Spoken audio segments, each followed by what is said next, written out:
Welcome to Bonehead Weekly. Please don't edit out that intro. That's been No, Chad's don't. best intro. I mean, I guess. This week we have one of my favorite people, one of the people that I actually have got to know really well because of conventions and convention work over, I don't know, has it been 6 years, 7? I have no idea. Yeah, I think so. I've been doing Scarefest. This will be my 12th year, but yeah, I think so. I met you at Scarefest. I met you at a Scarefest at the after party one night in Manchester. Is that where I met you? Oh, I'm Yes. sorry. Yeah. Okay. I was wondering if I had that right, but I do have that right. Okay. The Manchester, not Manchester. Yeah, you Well, did go the to England. Manchester. Yeah. Well, Manchester, Kentucky. Music hall. Well, it could be Manchester, Kentucky. Either way, you said it wrong, you dumbass. Just admitted it. No, I didn't realize what I was saying. But anyway, you're one of my favorite. Welcome, So you're Marianne still- Farley. So you didn't know what you were saying. Oh my God. Vis-a-vis, dumbass. You don't understand at all what a What? visa does. What did you say? You don't understand at all what a visa does. I will not be. What dumb shit did you say last week when we were on with Todd? Did you forget your glasses? Which one? Actually, I need reading glasses now from time to Yeah, time. because you're squinting awfully hard for our YouTube watchers. No, I'm squinting at James. James, what dumbass thing did he say last week that we couldn't? I don't know. Probably was something about gerunds and whatnot. In By all the way, that's a fairness- joke for English majors. You're Yeah. welcome, English majors. Yeah, and in all fairness, and I don't have to say this to Marianne, I say something stupid every episode, and I admit it. You just try to cover yours up. Oh no, I don't. I just like ignoring it and rolling on like I do most things in my life. Marianne Farley, welcome to the show. Now, you are number 3 of people who have been extremely supportive of us over the years, who always listen or watch the show, who share the show, and I want to take the time. The other two want to take the time and say thank you. You Well, yeah, always come to the live recordings, Chad. And which begs the question, what's wrong with you? Yes, I think we asked the other 2 people who have also supported and been on the show. We had Barbara and we had, what was his name? Jake?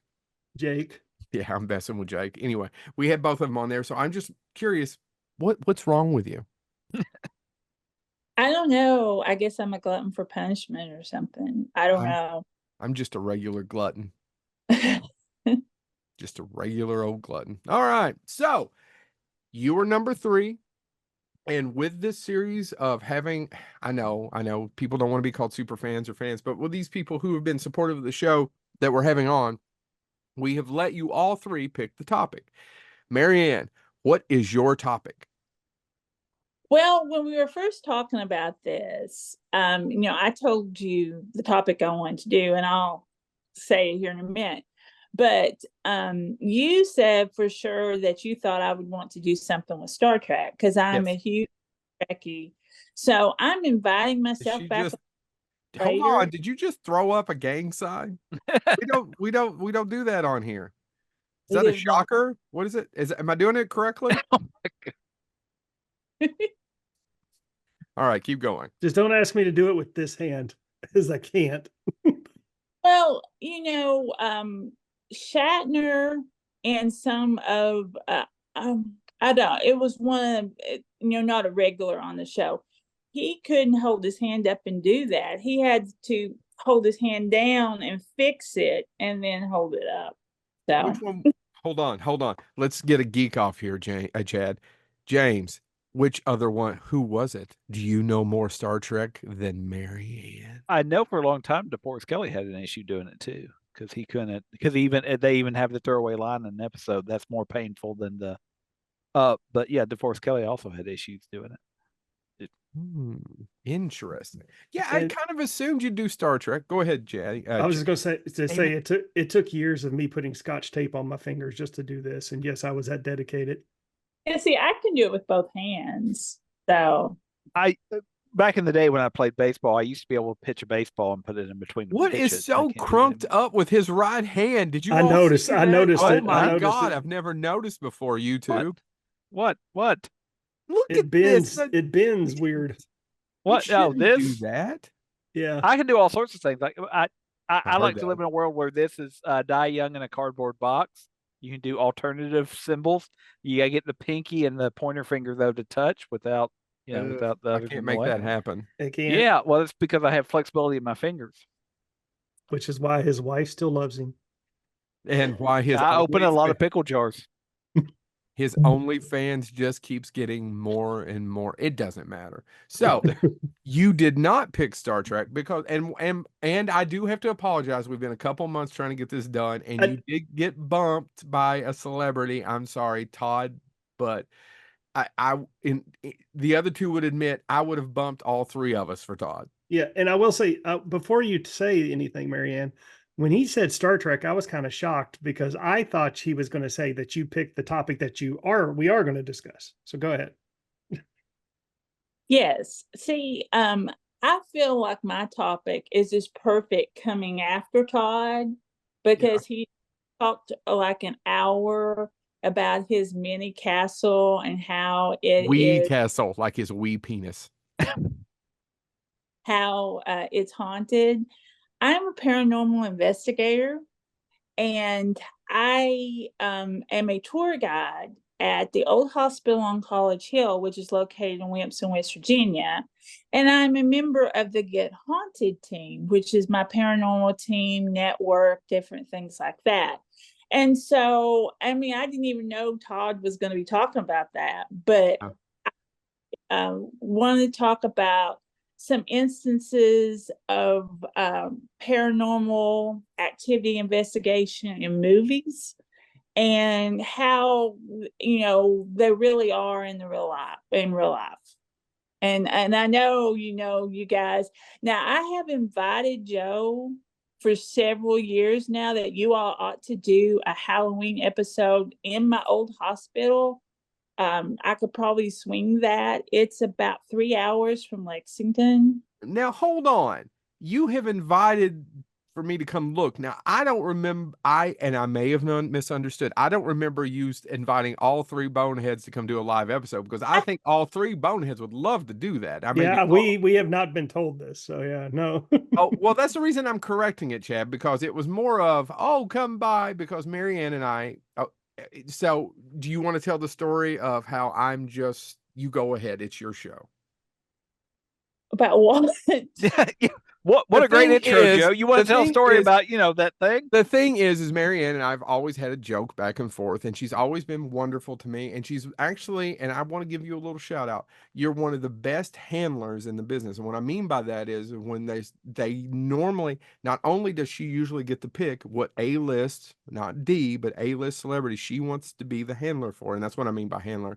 That's someone who sets and assists the person during the weekend, helps them get food, make sure they're at their photo ops on time, make sure they get to the panels on time, make sure everything goes seamlessly, takes the money. So it's a very, very important job. And these people who get these positions are really trusted, usually not first year. I'm just trying to make sure that everybody understands. And Marianne does an excellent job and usually always gets to pick whoever she wants to work with. Yeah, at Scarefest in particular, not always at the other conventions, because I'll yell at Jared. No. I volunteer at about 6 conventions a year. Oh wow. And, yeah. So I basically say, anybody that will just let me work their convention, I just go, And with my group Get Haunted, we do a lot of paracons. And so I'm really, it's a little bit different, but I'm really getting into that. Past 2 years, I've got to go to the Pinehurst Paracon in Pennsylvania.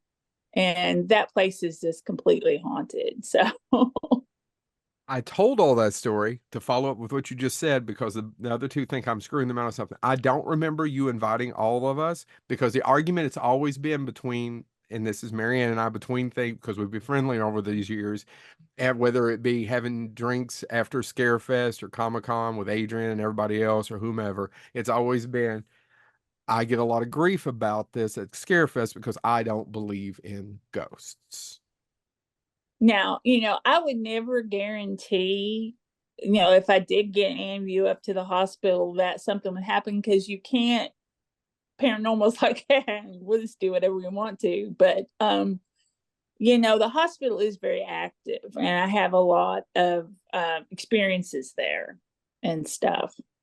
So Yeah. So I'm for it if the other two are. I Yeah, mean, sure. my rule of thumb, as we talked about even when Todd was on the show, is I'm the one that's probably the least skeptical out of the three because I Yeah. believe there's some things you just don't mess with, right? Like I can't say things don't exist because there's things I can't explain. Like James will not mushroom slap a Ouija board. No, actually, that's very true, Chad. That's actually one of the truest statements you've ever made, you weirdo. And in truth, it never occurred to me to do so.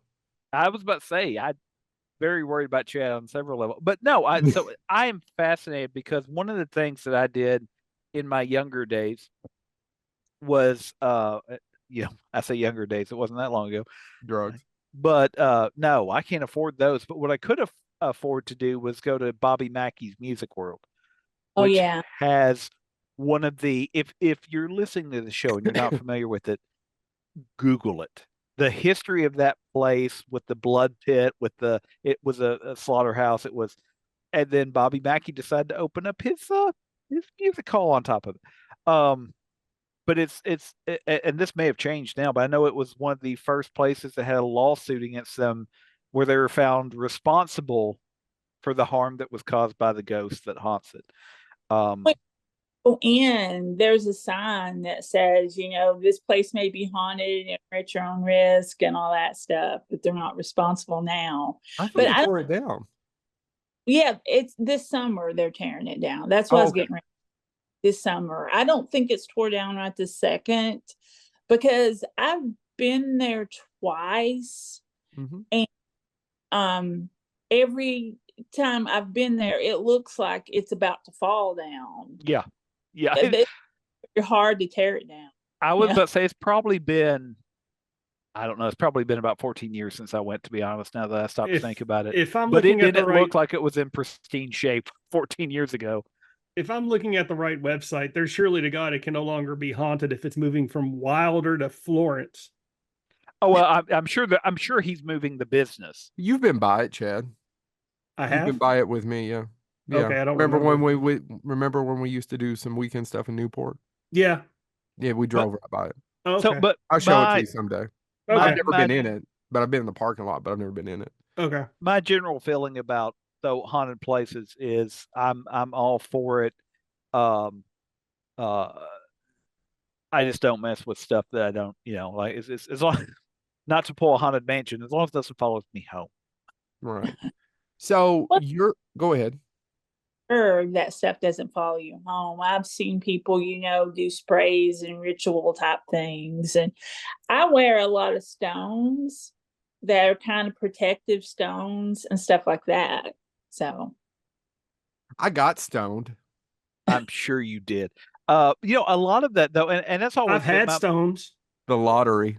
But I think a lot of my mother's approach to this has always been and still is I've never done anything in my life to hurt anybody that would make them want to spend the rest of eternity bothering me. And that's literally her approach to why she doesn't worry about it. And so I sometimes carry that around. I'm like, yeah, I can't imagine any being, any spirit, anything else going, you know what? I want to live with that guy the rest of my life. I'm still shocked my wife's here. But yeah, but see those bendable fingers that Chad was talking about earlier. So it explains a lot. Now, Marianne, so your topic is you're going to go. I don't know that we got all of it out beforehand. Okay, I want to talk about some movies that have, paranormal activity investigating in them, and kind of talk about how that might happen in the real world of paranormal. Right. So before we do that, I have one question. And I don't know, you've told me stories before. You've told me several stories. So please forgive the question. But for our listeners, what is the most, I'm trying to think the best way to put it, either the scariest or there's something here, there's no doubt. What proved that to you? What is one of those things where I tell this story, there was a ghost? Now tell Chad and I why we're just, skeptics and hate everything. Well, I've had a lot of experiences in the old hospital, but I've had experiences other places here, other places too.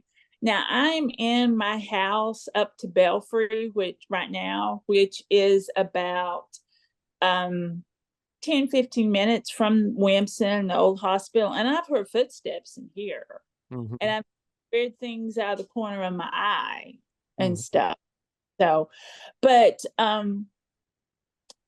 one of my most interesting stories with the old hospital, and it was probably the first year it was open. And a lot of times when the owners go away and they have events going on while they're gone, they give me the keys and I take care of everything. So of course I go in there by myself and, you know, sit around and stuff and talk. I always talk when I'm walking through the hospital.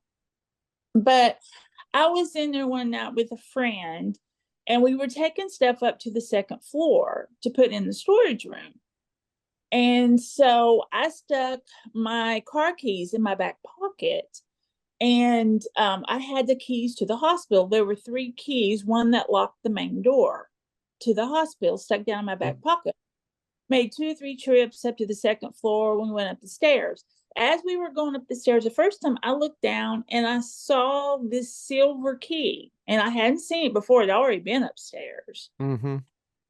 Seen the key before. So I pick it up, take a picture of it, and send it to my friend who owns the place. And she's like, I've never seen that before. I'm like, I don't know. And so I laid it in a window that looked like it used to be a nurse's station near the stairs. So we go up and down the stairs 2 or 3 times and we get our stuff, and, you know, we finish, we get our stuff, we go out and get in the car. And I'm getting ready to lock the front door of the hospital, and the key to lock the door to the hospital was not on my key ring anymore. Hmm. And so the person I was with said, well, maybe that's the key you found. I knew it wasn't, because the key that I found was a silver key, and the key to lock the door is a gold key. But I go back in and get it and bring it out to the car, and of course it's not. And so I'm looking through my bags, I'm looking through my pockets, and I thought, okay, I was on the first floor, second floor, third floor.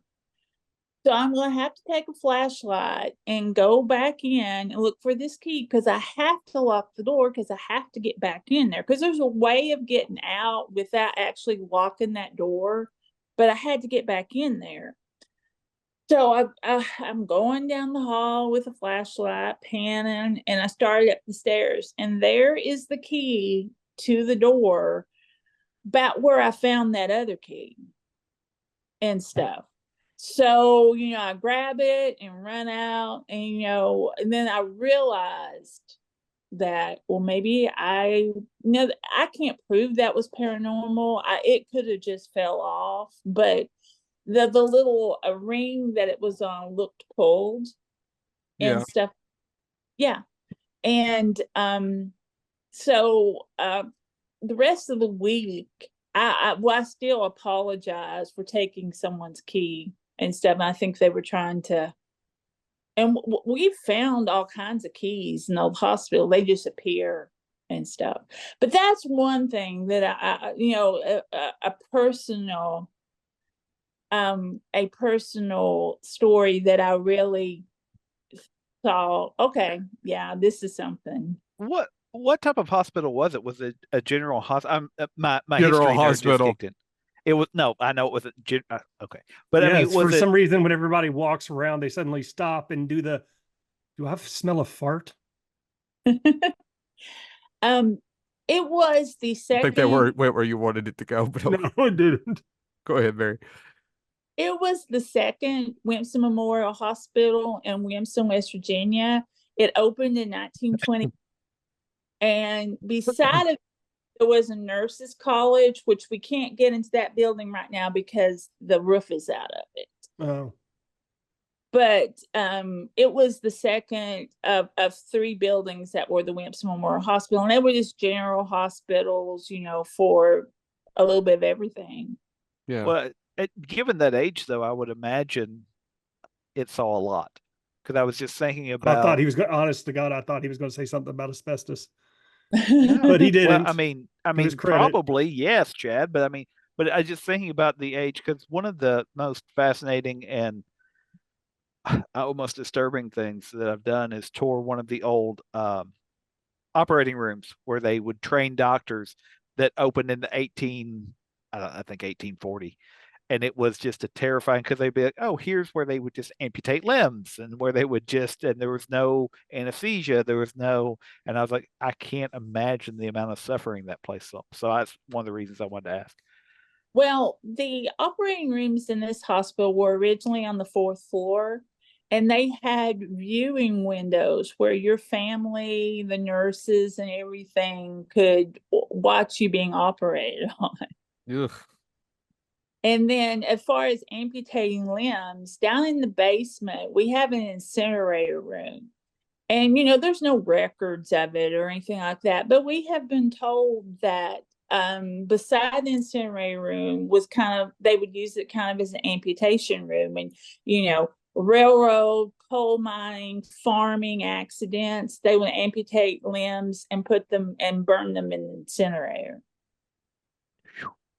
So this has been the uplifting episode with Marianne Farley of Bonehead Weekly. I was just going to ask if in the operating room, behind the glass, did you see the popcorn machine?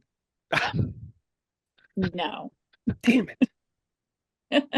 So, what are some movies that you would like to talk about when it comes to this in your own experience? Oh, goodness, she's got research. Look at her. Now, I am a 28-year-and-a-half retired teacher. So, of course, I do research. That's Respect. Respect. Yes. Absolutely. We love our teachers. Screw it up, they make you do it again. Thank you. That's an old I do not have a joke. chalkboard here, so you can't make me do shit. Oh, she can. She can with just a look. Boards anymore. We use dry erase markers. I don't have one of them either. He also isn't allowed to touch pencil, pens, or anything else. He's a danger to himself and others. And others. So See, you're going to get in trouble, Chad. You're going to stick this up my nose. Watch me. If it'll relieve the sinus pressure, come do me next. Sorry, Marianne. Go Yes, ahead. we apologize. But you've listened to the show. You knew this shit was going to happen. Yeah. I knew this, but you have to realize too, for 28 and a half years, I taught middle school. So that had to be hell. Because it changed from day to day, from class period to class period. It was just, it was hard. Because James's kids are in middle school. One's actually leaving it. And we were just telling them, every time we talk to them, you're in hell. It'll be better. You're in hell. Yeah. Basically. Yeah. I didn't have middle school. What'd you You have? didn't go to school at all. Yeah, he didn't go to school. They didn't build the middle school. I've told this on the show before. I went to Leslie County, Kentucky. I grew up there, and they did not build the middle school till I was in high school. Yeah, he didn't have middle school. He walked around in the fields with bare feet, playing in the mud. Raised by wolves, he was. I don't particularly care for mud that much. Yeah. Okay. Before I get started, I do want to say these are based on my opinions and experiences, because I know some people think, well, I read this somewhere, and these are based on my experiences and my opinions and stuff like that. I wanted to start out, first of all, talking about Ed and Lorraine Warren, because a lot of people refer to them as the some of the first paranormal investigators and things like that. There's a lot of controversy with them, and there's no movies connected to them. So, the Conjuring movies, the Annabelle, and of course the Amityville Horror, which is the main one I kind of want to talk about.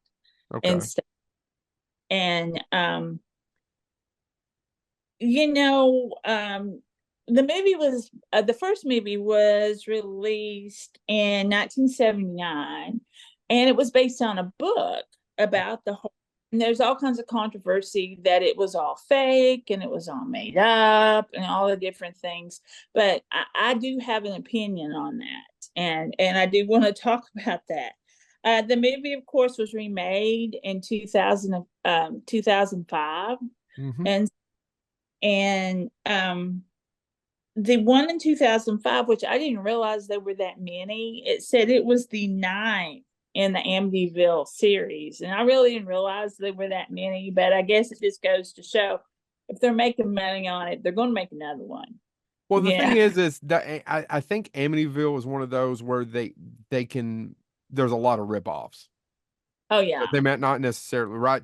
I'm looking around. That's one of those where the name, they can just say Amityville and then call it the Amityville, like the lamp, which is an actual movie about a haunted ass lamp. Am I wrong?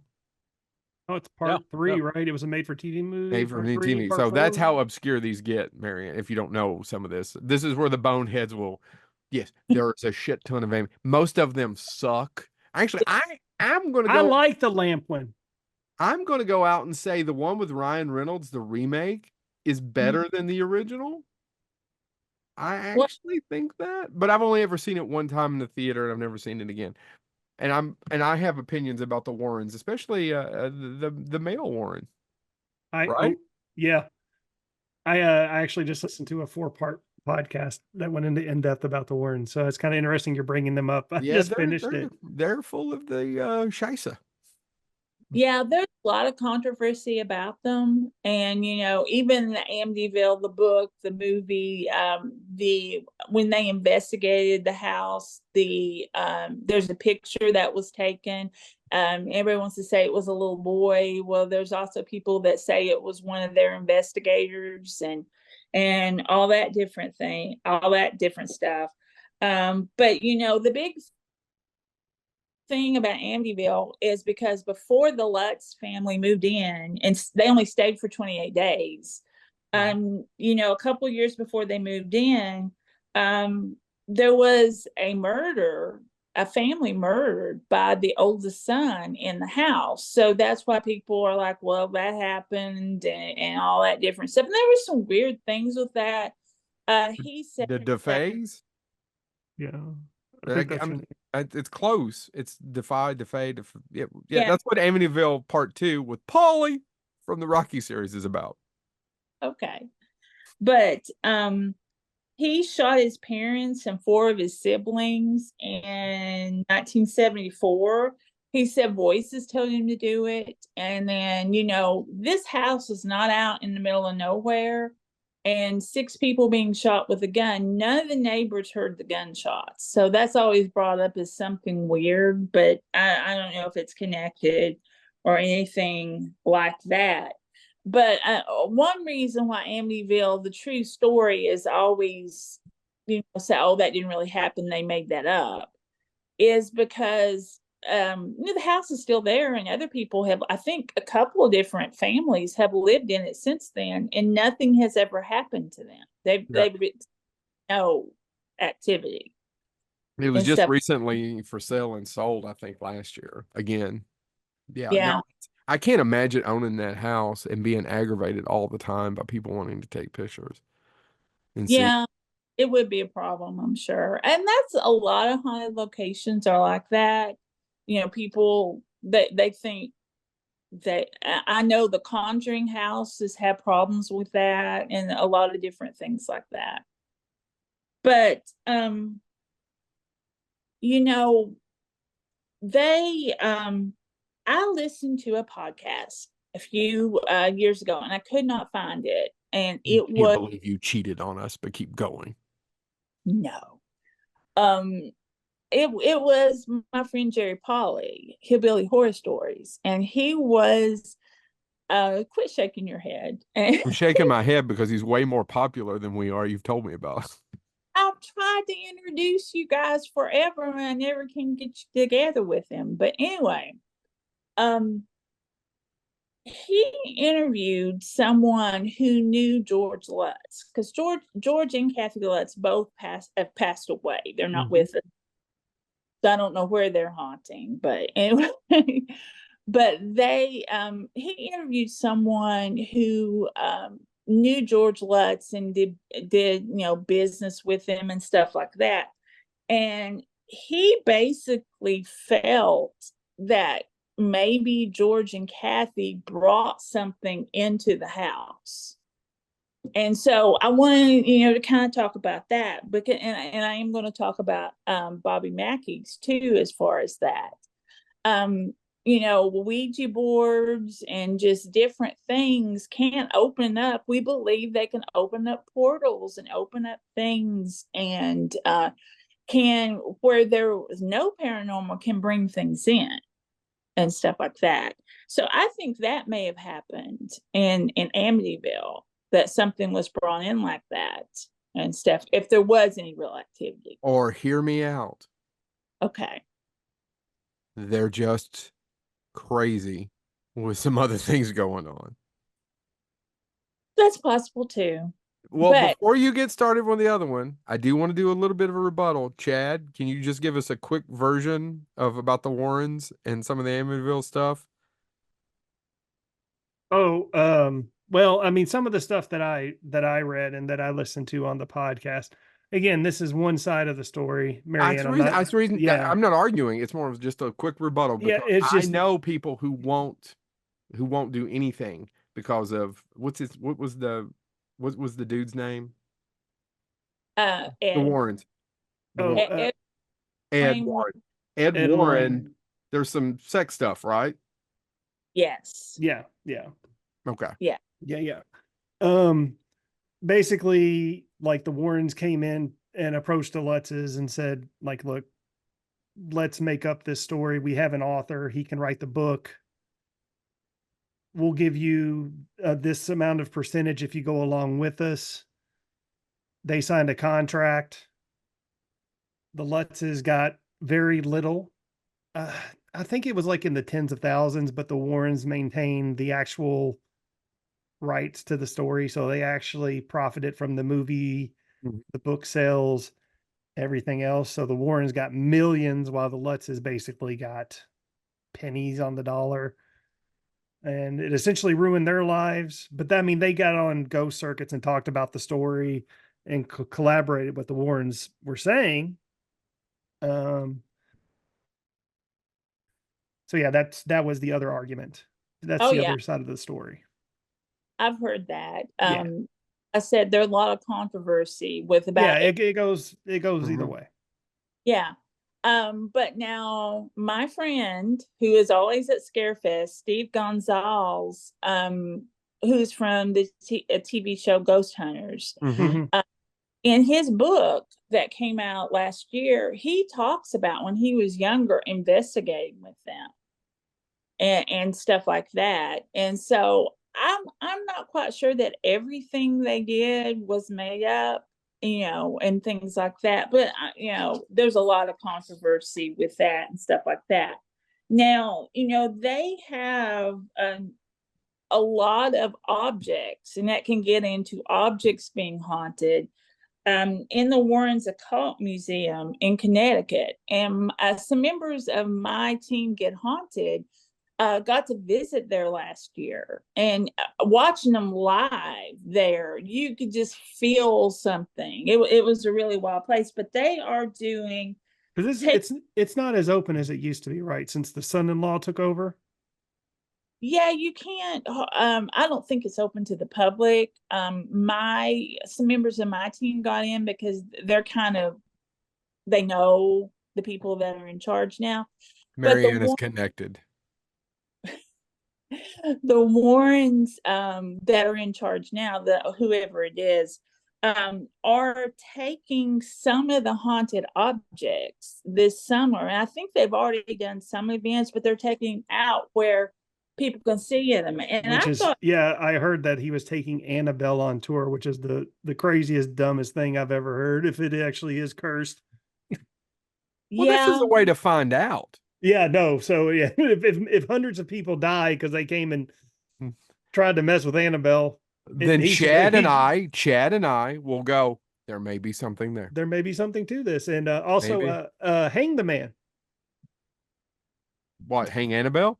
No, well, hang the son-in-law who decided to take Annabelle on tour. Oh, he's just being a good capitalist, like all these other fake sons. I mean, all these other joking.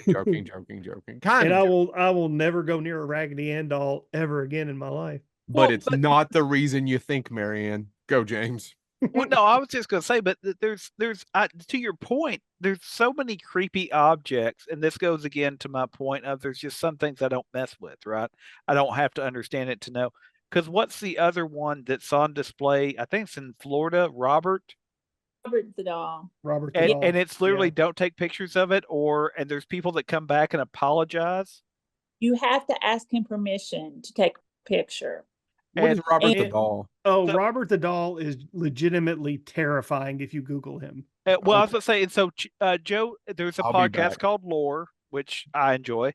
Hmm. But and then they even did an episode of the Amazon series that's based on the podcast about it. But Joe, it's one of the things like by the end of the listening to the podcast and then watching the episode, I was like, He's here's adorable. here's the deal. I just won't go near the thing. How about that? How about I'm not going to take a picture? I'm not even going to lay eyes on it. How about because it's on display, you can go visit it. And I'm like, or I could stay at the house and not risk it. He was made in Germany, if I remember. I'm trying In to remember. 1904. They tried to burn him and they burned him and he so the story goes and he didn't Yeah. burn. He came I'm back. trying to pull all this stuff out of my memory, but yeah, Robert the doll was made in Germany and transferred over for some rich family. Yeah, sent to the sun, right? Yeah, and sorry, Marianne, you go ahead because you know more than I do. I'm trying to pull from my memory.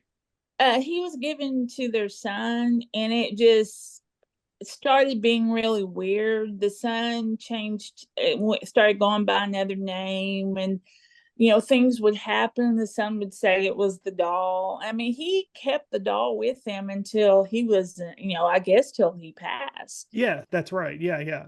And they dressed exactly alike, right? Yes. And the son, as an adult, was an artist. He painted, and people claim to have seen the doll moving around in the window of the house where they were and stuff like that. And so, yeah, there was a lot of stuff with Robert's doll. Yeah. So Robert the doll, genuinely terrifying. Annabelle, Raggedy Ann. Well, he's in Yeah. Key West, so let's go to a really good bar and then go to Robert the Doll. And by the way, You can go visit Robert the Doll. I'll go to Ernest Hemingway's Sloppy Joe Shack and eat an original Sloppy Joe. How about that? $40. It's $40, guys, and we can do after 8 p.m. a ghost tour with Robert the Doll. $40. Again, But- you all can be skeptical all day long. I, with my slight paranoia, will be eating a Sloppy Joe going, gee, I hope they don't get killed. That'll be a bummer. So sorry, we're interrupting Marianne. Marianne, Yes, please we go are. ahead. Go Sorry. ahead, Marianne. That's okay. But yeah, there's a lot of controversy with the Warrens, and they have a lot of stuff they've collected over the years that they claim are haunted. And like I said, I watched a live broadcast from the museum last year, and it wasn't normal. You could tell there was something and stuff. But as far as people opening up things, I want to mention Bobby Mackey's again, because the last time I was at Bobby Mackey's, and it's been several years, it was I went to a show there on Sunday, Mhm. and that took us down because everything's down in the basement. The people that took us down in the basement, they are, I think it's Gateway Paranormal. They are the paranormal group for Bobby Mackey's. And so they will take you on the tours and stuff. And I mean, I don't know if I stepped down in the well because it doesn't go down very far, or I was just standing beside of it. But one of the Gateway Paranormal people told us that one time she was taking people in there, and there was this guy that stood in the well, slit his wrist, and did some kind of a spell or thing and stuff like that. So I definitely feel that Bobby Mackey's they don't say you can't do stuff in there. And so I think a lot of any activity that's in Bobby Mackey's has probably been brought in by somebody and stuff like that. But yeah. I hope somebody called an ambulance on that guy. Jesus. Yeah, she said it was some kind of ritual, and I think he had a Ouija board and stuff like that. Now, And a suicide letter. the thing about that day is when you go down in the basement, I mean, it's just a basement, like over away from the creepy stuff, there's just junk piled up. Yeah. And there old electronic bull, because they have one up in the bar, but there was an old one down there. And so she started talking about it, and it was an actual one from Gillies, and I think it was used in Urban Cowboy. Oh yeah. So do you mind? This I know. So Gillies was the bar in Urban Cowboy, right? So if you're a big fan of Urban Cowboy, and it was a famous country and western bar that was owned by Mickey Gilley, right? Mm-hmm. Sorry. So I just knew something. I was like, whoo. But there was one lady in my group like, oh my God, Urban Cowboy's my favorite movie ever. So she had to climb up on this bull and take a picture in this supposedly haunted location. I always just think that's funny. Yeah, I mean, I get it. I probably would too. Only difference between her and me, it would have been me over there doing, say, get off that bull. Or Chad, get off that bull. Or I would have said, ooh, I feel the hand of Scott Glenn on me right now. God, I wish. So had to say about the Warrens, but they, when you look at the paranormal, they are definitely mentioned. There are a lot of controversy with them and stuff like that. Well, yeah, I mean, they have all those movies. You would consider, like, in today's like zeitgeist in terms of paranormal, they are the Michael Jordans of paranormal investigation at this point, wouldn't you say? Them, and now Hans Holzer, he was doing stuff back then too. That's they did 2 seasons of the Holzer Files on the Travel Channel, and Dave Schrader was in that and stuff. And I've heard him talk about some of the Holzer. So, he has a pretty good reputation too. And it was many years ago that he was in that. But yeah, the Warrens are pretty much some of the early ones and stuff like that. And I mean, go ahead, James.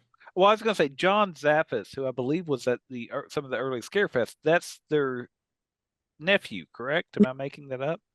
No, you're not making that up. Yeah, because he has been. I just remember he brought some things at one of his, because we attended the first Scarefest, and I can remember, I think first or second Scarefest he was a guest. Yeah, and he brought some stuff, and I just remember sitting in the room going, "Wait a second, what am I doing in here?" I don't remember doing James. I was with you every one of those. I don't remember that at all. Oh, I do.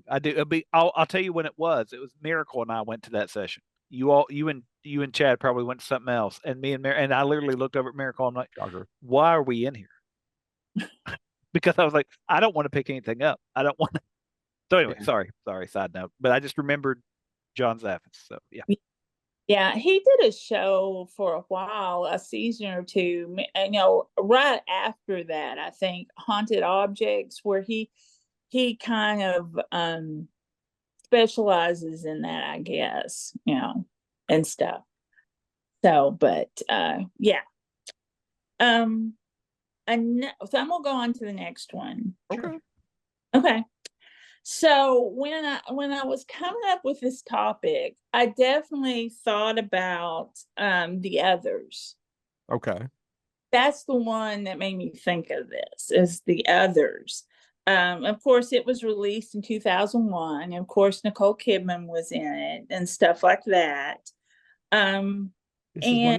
This is one of those movies I haven't seen, and I just won't because the ending got spoiled for me. Well, the thing is, Chad, I'm on the opposite end. I saw that in the theater, and everyone loves it. Everyone still loves that movie, and I thought, nah, I saw it coming. Yeah, but it's about the journey, Joe. I don't know. Let me pull a Joe. It's about the experience. All right. First of all, Chad's just mean. Let me pull this one. It plays different once you have kids. How about that? How about we try that? That's probably true. That's probably true. And I think it's one of those movies I need to go back and revisit and wonder if I'd enjoy it because I found it fairly boring in the theater. So sorry, Marianne. Oh, no, that's fine. Of course, Nicole Kidman's part is set back in 1945 and stuff. And as you know, you see different servants coming in and out, and she has two young children who have a light sensitivity illness, and so she tries to keep all the windows covered. And Yeah, like James and I. I do have a light sensitivity. It's just not that bad. So, and I am pale. He's been impaled. Somebody want to make a penis joke here? No? No, Okay. I think I already blew my penis with Todd. Probably should have never put that sentence together. Nope. But Todd will listen to this later and know that I love him. So, we castle, we penis. Keep going. Sorry, Deb. I don't know why. I am literally looking at a IMDb for some reason with He's Deborah literally looking Winger. at he's looking at and I called Marianne Deborah. I'm sorry. Talking about penises, thinking about wingers. Keep going. but The others.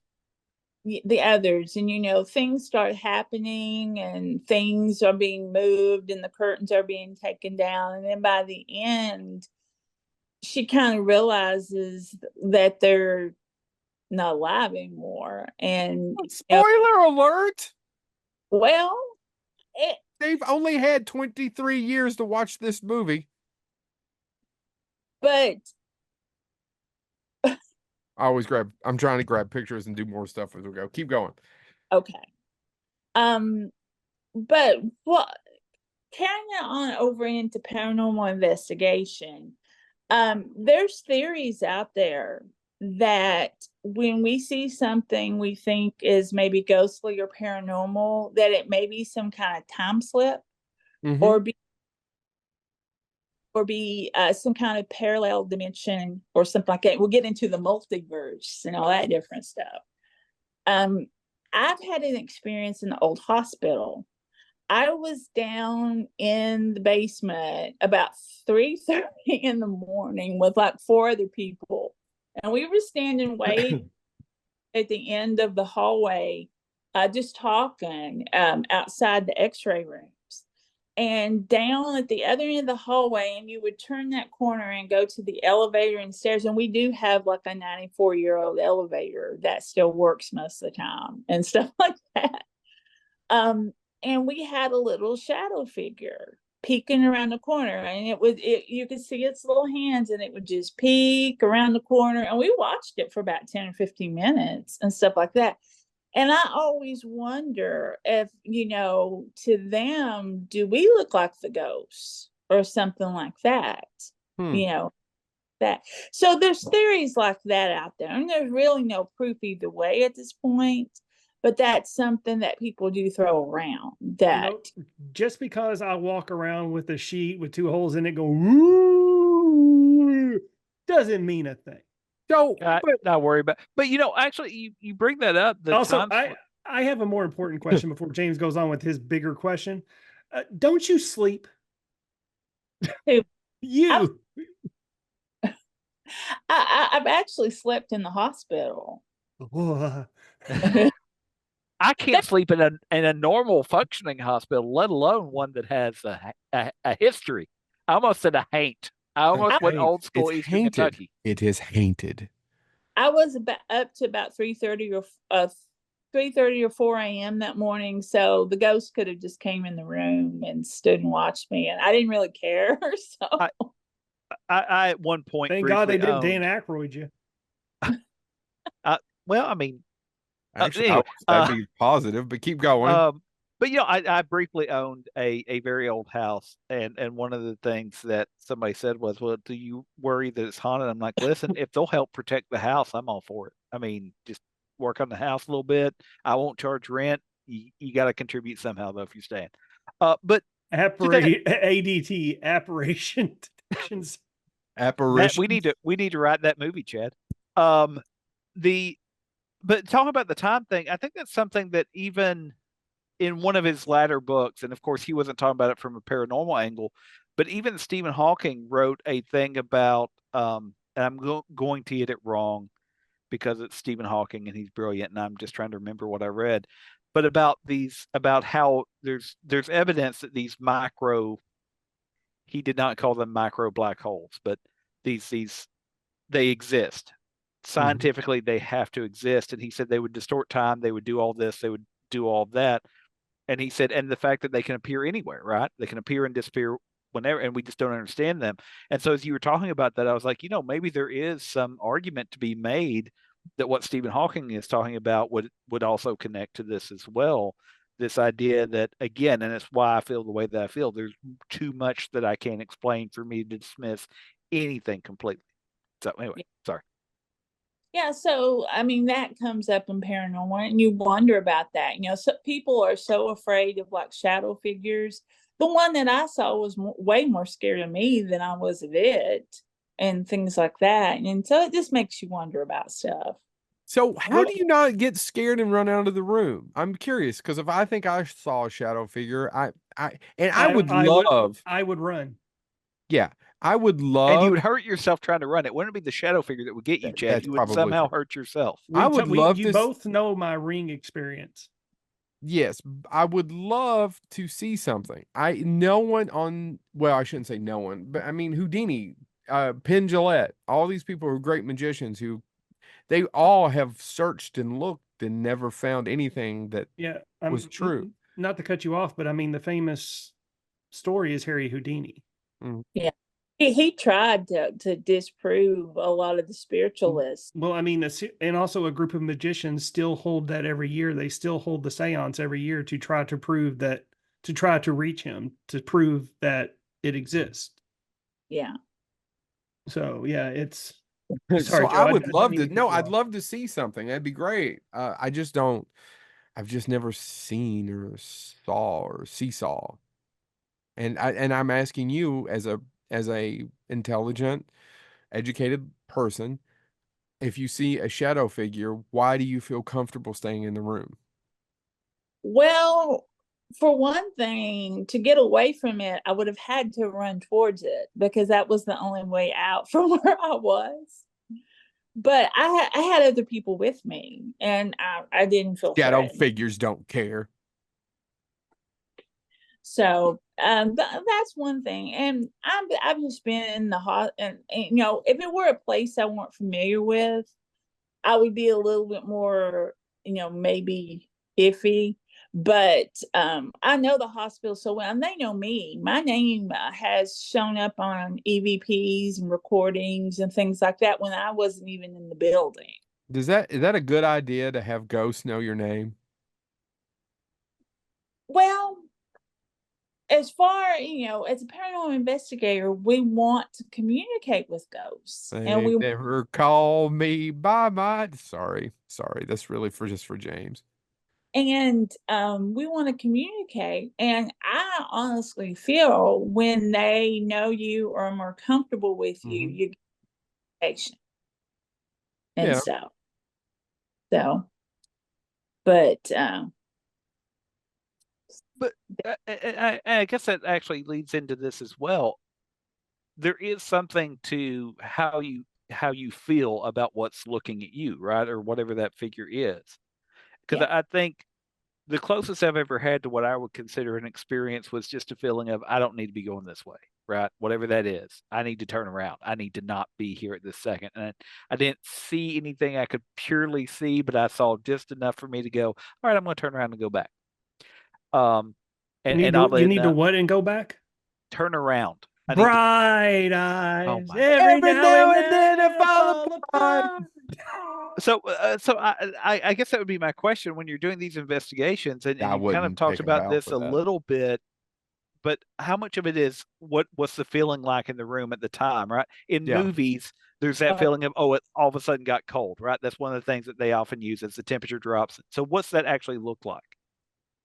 I've experienced that and stuff, and I'm I don't consider myself extremely sensitive or anything because, there's people that I've been around in the old hospital and stuff that are like, oh, they see things and they hear things. And you just have to take that with a grain of salt because they can't really prove it. But what I have done is I have started paying more attention to those feelings and instincts. And there's stuff that's happened that I really feel maybe I wouldn't have noticed before and things like. And a lot of people have devices and things that will pick up on temperature change.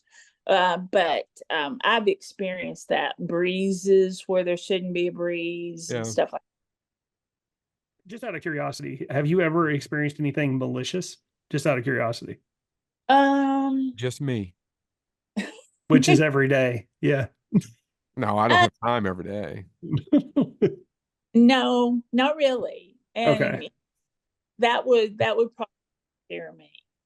But because a lot of my experience has been in the old hospital, and there's some angry things in there, and we have one murderer in particular that we always tell his story. But I don't think there's anything evil there or anything like that, demons or anything like that. But then you have to, if you're getting into what could be there, hospitals and things about people dying in the building, you have to think about, the Grim Reaper and all that different stuff that maybe come and get people when they die. Right. And so I don't know. But no, I'm never experienced anything really that really scared me that I felt was malicious or evil or anything, other than middle school kids that I used to teach. Okay, so in the interest of, I know we promised you an hour and we've got about 5 or 10 minutes, but I want to ask, what movies do you think, as far as all your years of doing paranormal investigating, what movies do you think get it kind of, this is kind of how you do it? Well, any? there's parts of several. Of course, The Sixth Sense. Uh-huh. With Bruce Willis and Haley Joel Osment and stuff. Now, I will admit, I'll raise my hand and admit, the first time I watched that, I didn't realize what was going on till the very end. Well, I didn't either. That was the cool part of the movie. Ending got ruined for me before I got to see it. Yeah. But as far as people being able to communicate with spirit, I have experienced that, not necessarily in the whole old hospital, but people I've worked with at Scarefest. Kim Russo.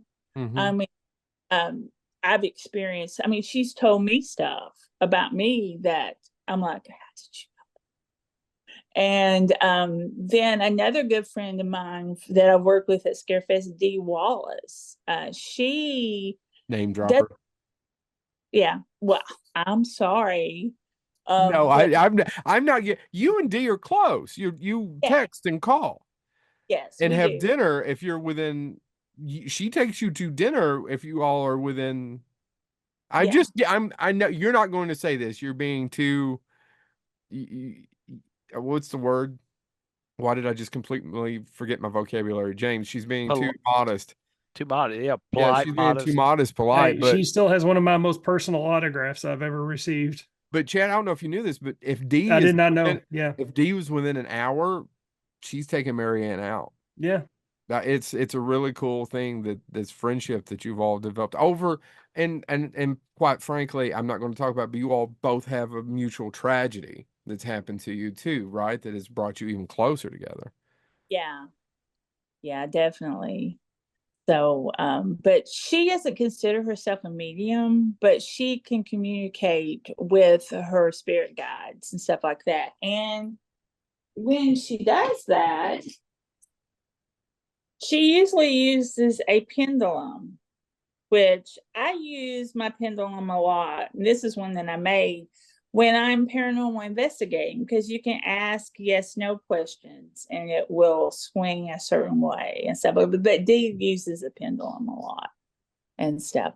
But so as far as The Sixth Sense, I really definitely think they got a lot of that right as far as him being able to communicate with the dead and stuff. And then I looked at Paranormal Activity, especially the first one. Mm-hmm. That, there's a lot of times where people, just regular people, if they think something's going on in their bedroom at night, they will set up cameras like that. So that really happens. And of course, paranormal investigators do that. I was with a group one night. It was the night that I stayed all night in the old hospital. Mm-hmm. That had the closed circuit TV. So they had cameras on multiple floors. And then on one floor, we had a monitor where we could watch. And what they would had somebody watching the monitor all the time that had all the cameras on it. And if they saw something, they would mark, what camera and what time so they could go back and look at it again and stuff. But yeah, those are some things that definitely I think kind of got it right, because I've seen some of that. Yeah. What's some of your favorite movies you like that are about the a paranormal investigation? Um, you caught me. Of course, Well, let's talk about some of the shows then. I know you watch some of the shows. Which ones of those do you think are more believable than others?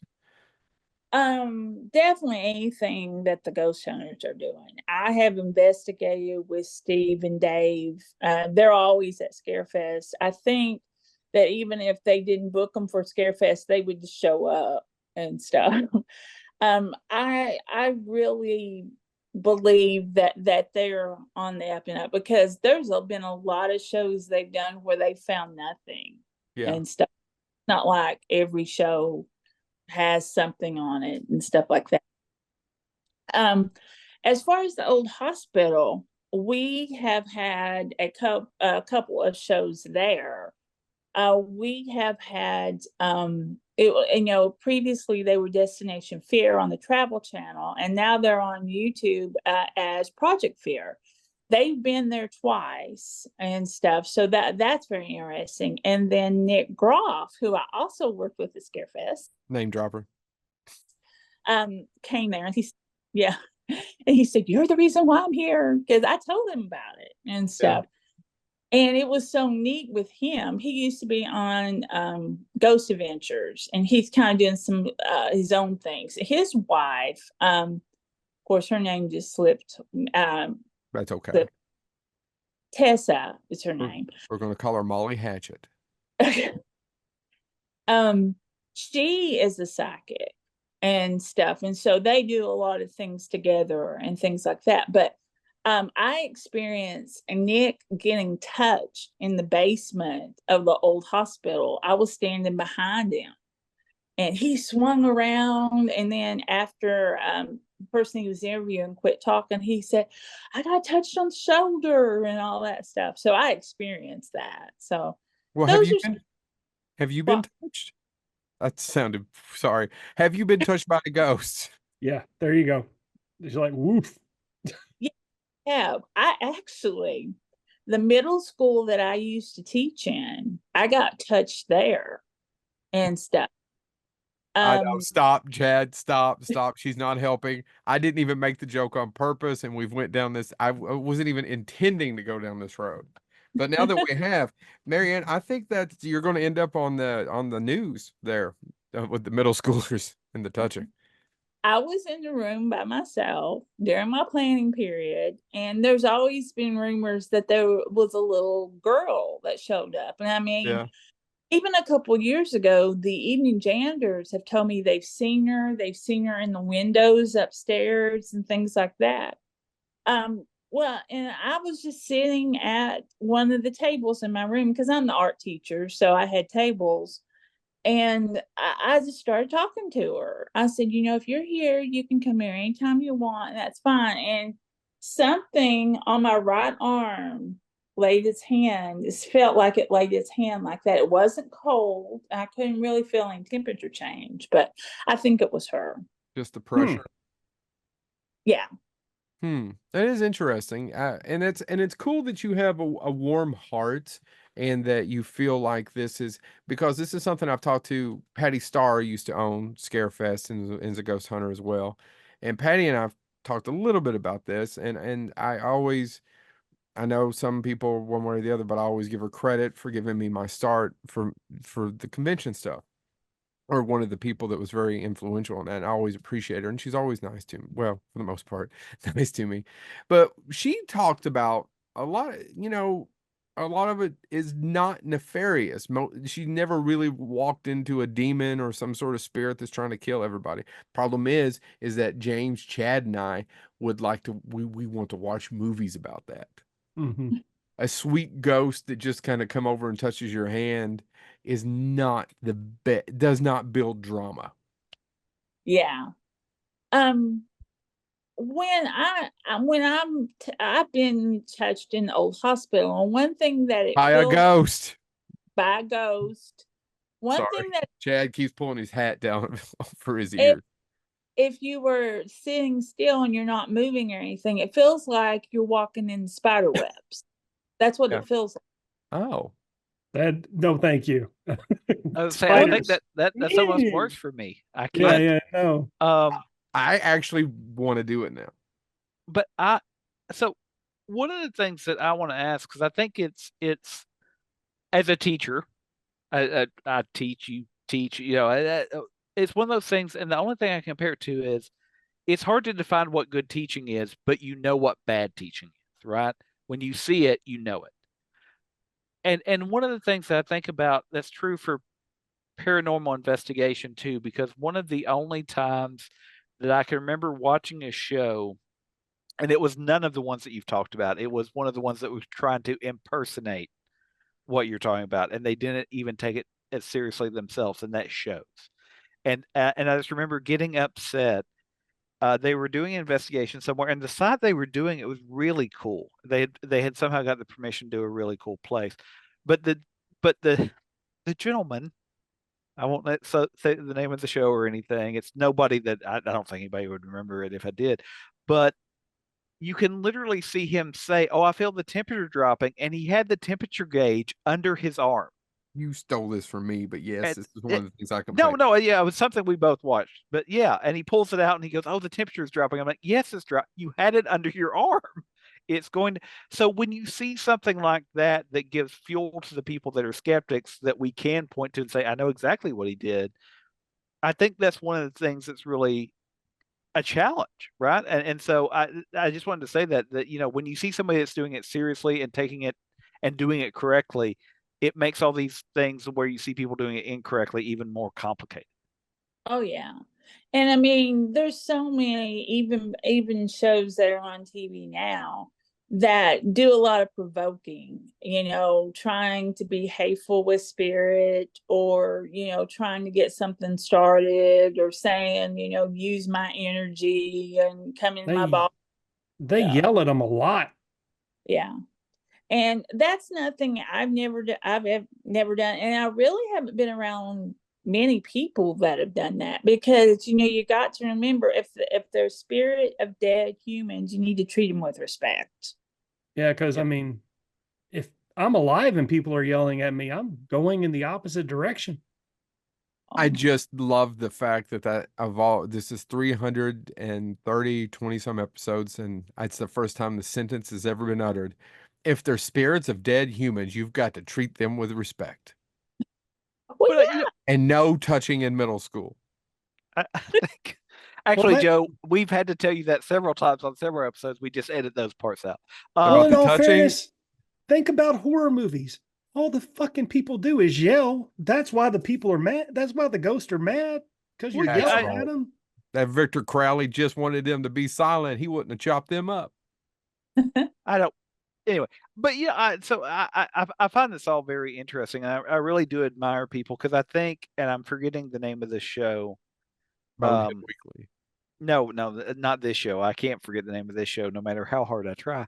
Um, but there was a show where I think it ran for a couple seasons, and their entire thing was they wanted to they wanted evidence. That was their main goal, and they hired two members of the cast were not paranormal investigators. They were engineers, and they were trying to get the engineering proof, so to speak. They were trying to, and I forget the name of that show, but it was very fascinating because they were talking about, well, what would the energy look like? What would we, so if we break it down to the physics side of things, what sort of energy are we looking for? Would it be a solar difference? Would it be, and so just hearing those gentlemen speak about, and it ties into what I've always thought about and what my parents even used to say, if you take it from a purely physics viewpoint, matter cannot be created or destroyed, energy cannot be created or destroyed.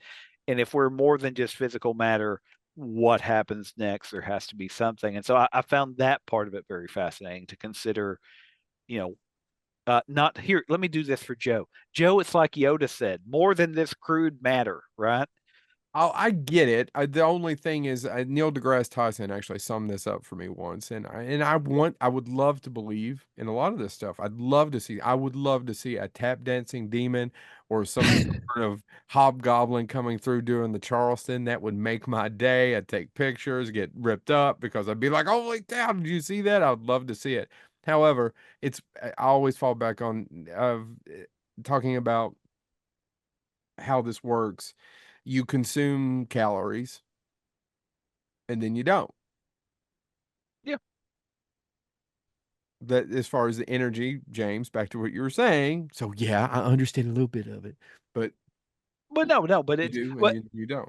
and then there's the argument of, there's different spectrums of light, and there's things that we can't perceive, and there's, Yeah, like yeah, and you go so ahead. yeah, like I said, I am not as skeptical perhaps as the other boneheads in that there's just stuff I can't explain, and I'm not ready to close the door on anything because I'm not, as my father used to say, I'm just not smart enough. Maybe that's what it boils down to. I really wish a lot of this See, stuff. and that's the difference, by the way, Joe. I don't want to see the tap dancing hobgoblin. I don't want to see the tap. I Like, wanted to it's. see a tap dancing demon I'm and a sorry. hobgoblin doing the Charleston. I'm sorry. I didn't mean Very, to very I didn't specific. mean to mix up your dance move preferences for your various. But You it's don't want to know who I want to moonwalk. but and so that's the entire thing. I think that's one of the things that I don't necessarily worry about, and this is where, Joe, you talk about you get pushback sometimes. I don't keep Cryptids don't keep me awake at night. If Bigfoot's out there, he probably ain't coming into my backyard. And if he does, he's more than welcome. Whatever he wants to eat, man, I'll invite you over for a barbecue. It's cool. But I think that's the difference with the paranormal, the spiritual side of things. There's just stuff I don't understand. Yeah. Yeah. All right, Marianne, we've kept you for over an hour. We said we'd keep you for an hour. Now we've kept you for an over hour. Is there anything you want to talk about before we go? I just want to thank you guys for letting me do this. And if you ever need somebody to come back and talk about Star Trek, so. Actually, I think that wouldn't be a bad idea for you to come because there's a couple people I want to have on, and I haven't pitched it to the other two, but I'd like to talk a little bit more about conventions and Star Trek, and I think that might be what we do next time. We'll talk about Star Trek and start talking about some of the because James and I have talked about this, and I know Chad knows too, that there's a lot of stereotypes, specifically when it comes to Star Trek conventions about how they're all male losers. Now, I'm not saying that they're not all losers, but there is a huge crop of females in there with the males. Yeah. The first time, and it's been, I think my daughter was in the 6th or 7th grade. First time I went to Dragon Con down in Atlanta, I was a part of a group, and I don't think we kept it very long, but we held the world record for the most people in Star Trek costume in one room. I remember that being in the news, by the way. I know exactly what you're talking about. Yeah, I have a little ribbon somewhere that they gave us. That's so cool. Yeah, that'd be a great story. So, and when you say thank you, no, thank you. I want to one more time. Not only have you been a good friend to me over the years, which I can't pay you back for no matter how hard I try, but I want to say thank you for always supporting this really, really crappy show and how much I don't know. I thank you He so has said nothing false. But by the way, I do want to say, She has so been a great friend, and she does always support the show and listen and subscribe. And we are crappy. well, we if are crappy, and we do thank you. well, if and I do want to ask this. So you've talked about the hospital. If people were interested in seeing the hospital and getting, or perhaps doing something there, what would that look like? What would they need to do so? We have a website, Old Hospital on College Hill. But we also, the owners post most of the stuff on Facebook and under Old Hospital on College Hill. But they're on Instagram and stuff too. But she posts most of the schedule on Facebook and things like that, because we do events. We've had people from all over the world come to Wilmington, West Virginia. Last summer, I got to give a tour to a guy from New Zealand. Oh, so cool. Yeah, so we've had all over the world and stuff, paranormal teams and just people and stuff like that. So I have to ask this question just simply because I know there may be somebody out there that is actually wondering this. Can you all host weddings? Oh yeah. There we go. I mean, honestly, I can see people being very interested in doing something like that. A couple of years ago, we had Tony Moran, who was the original Unmasked Michael Myers from, we love Michael Myers, and I'll talk about that in a minute. But we had him. He's been in Wilmington like 3 times, but he came and did weddings in costume, and they would have the bride rip his mask off and stuff like that. But we have another Michael Myers. Oh, okay. But I can't. Shut up, Joe. Shut up, Joe. Stop. But a local guy who, because every Halloween for the past 3 years, we've done these Michael Myers escape floors, where you run into Michael Myers in the dark hospital, and if he shuts you up in a room, he kills you. That you're dead. But I'm pretty sure it would kill me the first time I got locked in a room by myself by somebody dressed as Michael Myers. If they'd find me dead of a heart attack. Our Michael Myers is about 6'6". Yeah, they do. Yeah, he's a really good Michael Myers, but he can do weddings too. He's ordained. He can do weddings and stuff. So I wanted to make sure we gave you a chance to put in a plug, because it sounds like a really fascinating site. Yeah.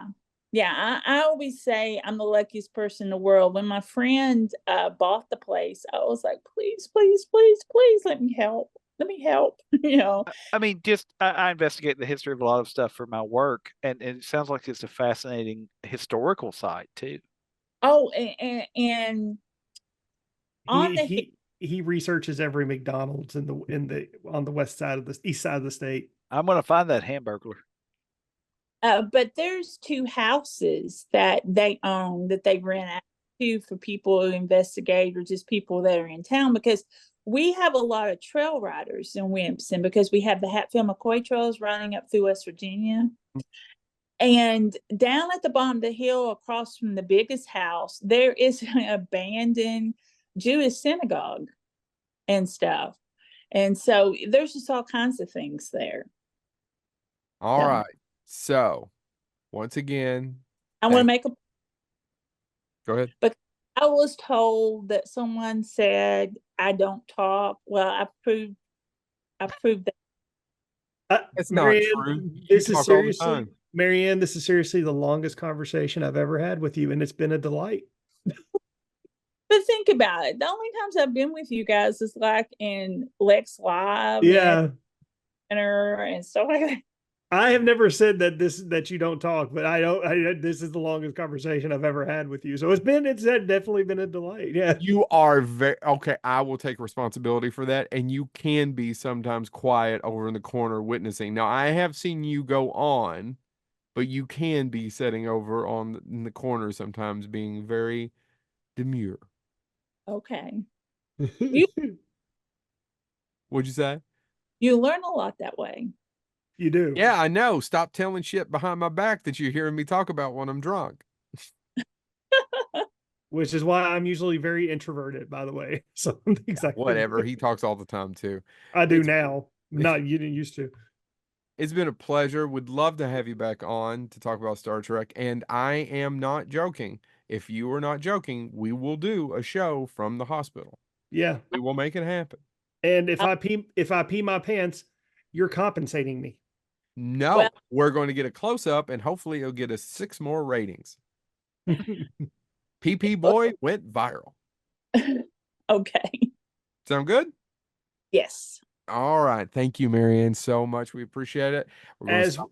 as we end Bonehead Weekly, James said he would be fine with cryptids being in existence, and he would be fine having a backyard barbecue with Bigfoot. I don't think he would say that if he was having a backyard barbecue with the Sandown Clown. This has been Bonehead Weekly. I mean, I try to be equal opportunity. I just need to know what people want to eat. I want to be a good host, Chad. Now, I will say, because I do have issues with things feeding off of other things. Chupacabras, you're going to have to, like, maybe I can bottle the goat's blood. I don't want you eating the goat right in front of me. After we end, you will Google the Sandown Clown and you will recant that statement. This has been Bonehead.